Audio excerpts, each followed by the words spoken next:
syarat pendaftaran KIP Kuliah seperti apa sih gitu. Dan di tahun 2024 ini dan hari ini sudah dirilis tentunya untuk pembukaan pendaftarannya.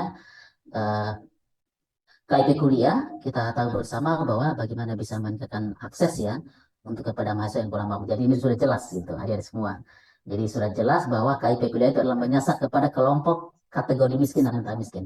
Jadi bantuan dari KIP Kuliah ini atau juga kita sebut beasiswa dari KIP Kuliah adalah menyasar pada kelompok-kelompok masyarakat yang kategori miskin dan rentan miskin. Di mana tujuan dari KIP Kuliah tentunya yang kita sudah tahu bersama, ingin saya sampaikan kembali di sini bahwa ini bagaimana bisa meningkatkan perluasan akses dan kesempatan belajar di perguruan tinggi gitu ya bagi mahasiswa di warga negara Indonesia yang tidak mampu secara ekonomi atau ya dalam dalam regulasi kita itu sering kita sebutnya dengan uh, masyarakat yang masuk kategori miskin dan rentan miskin. Yang berikut adalah bagaimana bisa meningkatkan prestasi akademik dan akademik, menjamin keberlangsungan studi yang khususnya daerah-daerah yang dari 3T, daerah-daerah yang wilayah yang terkena bencana atau konflik sosial. Yang sudah barang tentu dengan KIP kuliah ini bisa meningkatkan angka partisipasi kasar pendidikan tinggi. Uh, Tadi juga sebenarnya sudah di-highlight sama Bu Tias ya, bahwa ini adalah KIP kuliah transformasi dari dulu namanya bidik misi, terus 2020 berganti dengan KIP kuliah, terus 2021 dan sampai sekarang disebut dengan KIP kuliah merdeka. Ini kalau kita lihat KIP kuliah, mungkin ini secara detail nanti akan dijelaskan oleh Pak Sony secara sistem, tapi bahwa di pendaftaran KIP kuliah itu sekarang ada inovasi kita adalah pendaftaran sudah by sistem ya, dan kita pendaftaran KIP kuliah by sudah by online gitu ya di website kita di kipkuliah.kemendikbud.go.id. Dan adik-adik sekalian dan Bapak Ibu sekalian, bahwa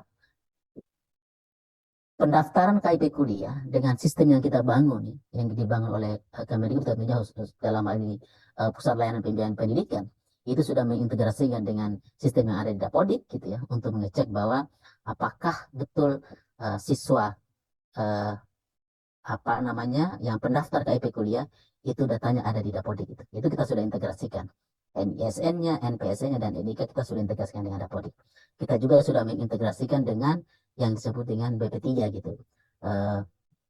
Balai Pengelolaan Pengujian Pendidikan, yang di sana ada terkait dengan seleksi nasional penerimaan mahasiswa baru. Ada dua jenis seleksi di sana yang dikelola oleh BP3, yaitu seleksi nasional berdasarkan prestasi ya, yang tanggal 14 besok sudah akan dibuka juga pendaftarannya. Jadi memang di kebiasaan kita di KIP kuliah paling lambat itu H-1 sebelum pembukaan seleksi secara nasional di sistem KIP kami sudah buka. Dan tahun ini 2 hari H-2 sebelum pembukaan pendaftaran di SNBP KIP kuliah sudah kita buka.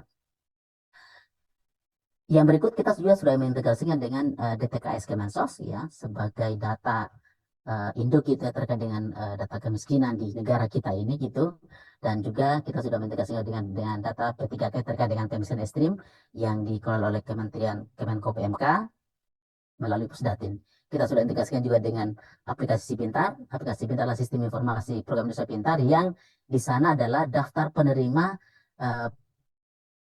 KIP waktu jenjang SMA atau SMK. Itu kita sudah integrasikan juga. Ini secara integrasi datanya. Kita integrasikan juga dengan peneliti. Bagaimana mekanisme kerja dari sistem ini nanti sebentar akan dijelaskan oleh Mas Sony. Bapak Ibu sekalian dan adik-adik semua dan teman-teman relawan KIP Kuliah Merdeka tahun 2024, sebetulnya siapa sih yang berhak untuk menerima KIP kuliah ini? KIP kuliah itu sebetulnya kita akan berikan kepada lulusan-lulusan SMA, SMK ya atau sederajat. Ada kadang pertanyaan begini, apakah dari madrasah aliyah bolehkah mendaftar KIP kuliah? Boleh.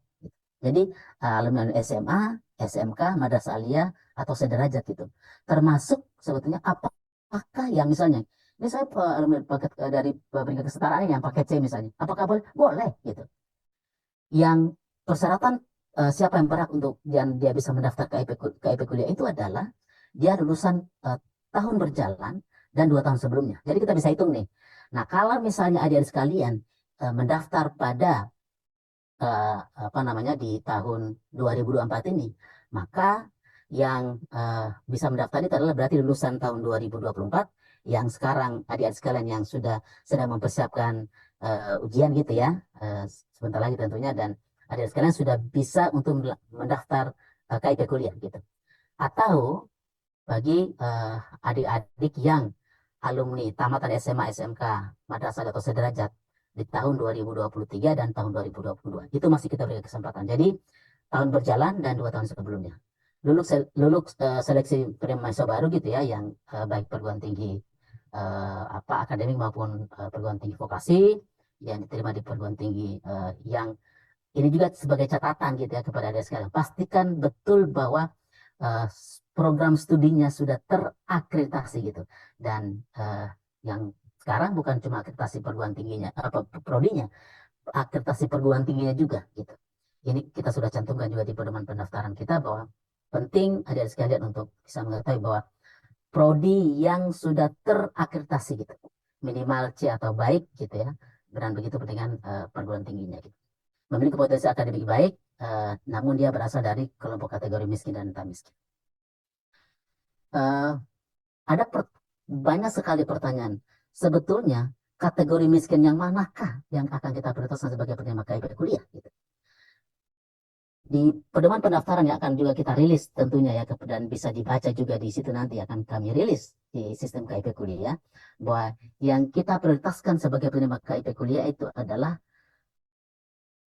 mahasiswa gitu ya, total mahasiswa yang uh, menerima KIP waktu SMA-nya. Itu kita kita prioritaskan. Yang ber-KIP gitu ya.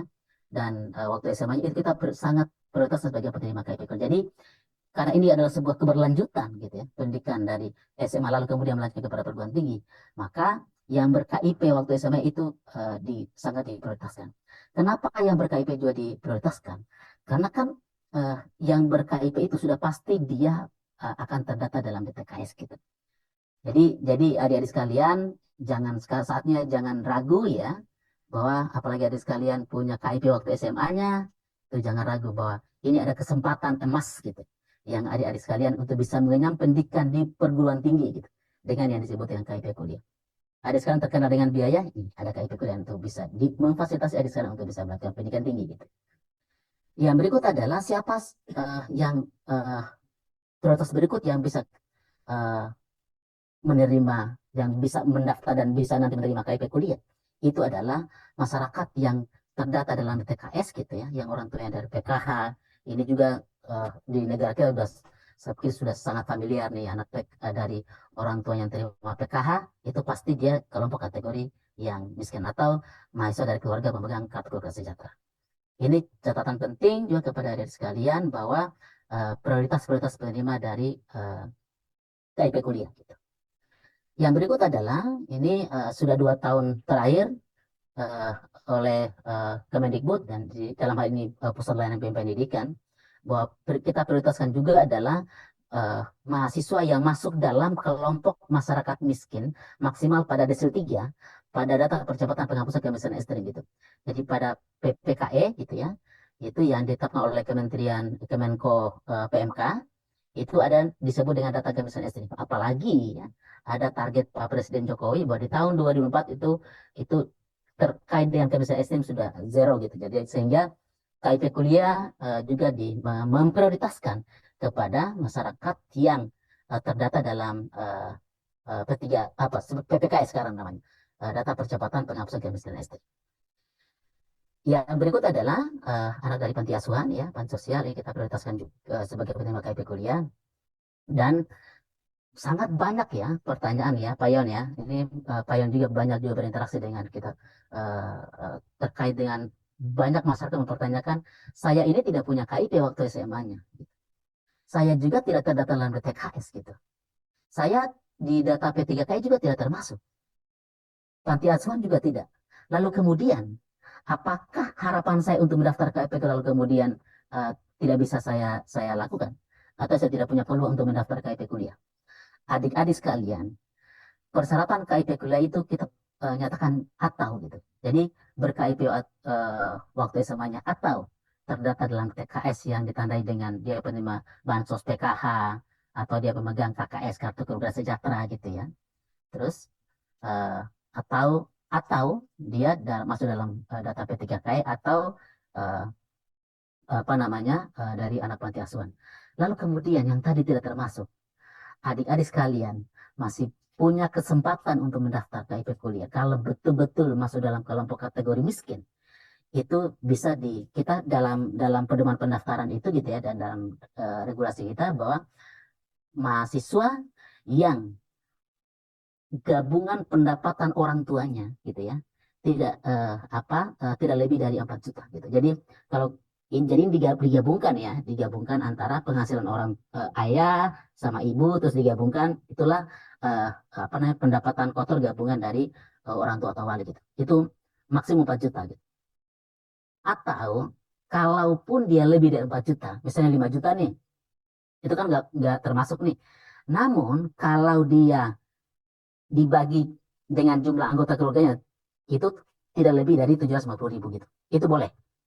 Ya, berarti kalau kita dibagi dengan jumlah anggota keluarga tidak lebih dari 750.000. Nah, ini apa buktinya gitu? Ya, bukti dari terkait dengan pendapatan orang tua ini itu nanti akan dibuktikan dengan surat keterangan miskin yang biasa dikeluarkan oleh pemerintah kelurahan atau desa gitu. Jadi, adik sekalian tidak perlu khawatir gitu ya. Misalnya syarat-syarat tadi tidak terpenuhi, ini bisa gitu. Namun kita tadi bahwa ini adalah prioritas-prioritas dari penerima KIP seperti yang saya sebutkan tadi itu.